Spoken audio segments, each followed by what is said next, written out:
berceau de poètes et chanteurs. C'est la deuxième ville importante au centre-nord de l'Argentine. Elle se trouve à l'est de Santiago del Estero. Sa population est de plus de 120 000 habitants. En 1912, par loi provinciale, le village de Banda devient ville. Les premiers habitants sont les Lules et les Vilelas des aborigènes. Quand les Espagnols arrivent au XVIIe siècle, l'actuelle ville se forme. En 1886, avec le train et avec la construction du pont Carretero qui la relie à la capitale, la Banda se développe avec l'agriculture, des chemins du fer favorisant le commerce. Cette ville se caractérise par ses artistes, ses écrivains, ses poètes, son folklore.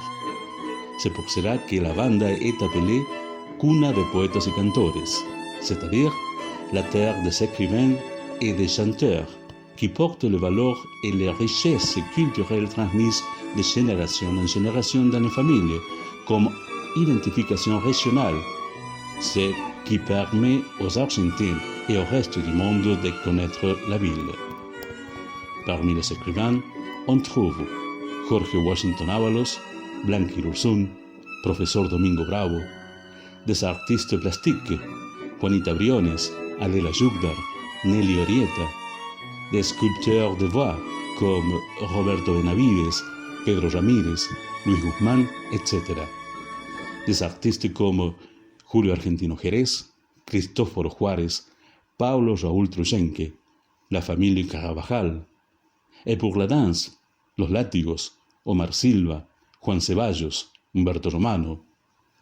La plupart des artistes habitent en dehors de la bande parce qu'ils ont plus d'accessibilité pour travailler dans le reste du pays, mais ils retournent toujours à la ville pour les principales manifestations culturelles de la ville. Le folklore, dans ses expressions du chant et de la danse, est très importante pour la culture des Bandeños parce que c'est la culture populaire. On y trouve de nombreuses académies de folklore argentines dans toute la ville. Dans la Banda, c'est difficile de trouver un bandeño qui ne joue pas la guitare, qui ne chante pas ou qui ne danse pas. Ce serait bizarre s'il n'y avait pas une expression artistique de ce type. Comme la plupart des bandeños, nous nous sentons attirés par notre culture.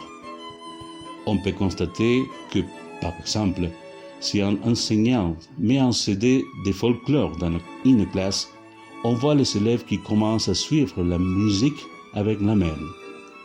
Curieuse ville que cette cité des arts où le peuple est tout entier tourné vers les différentes formes de culture argentine.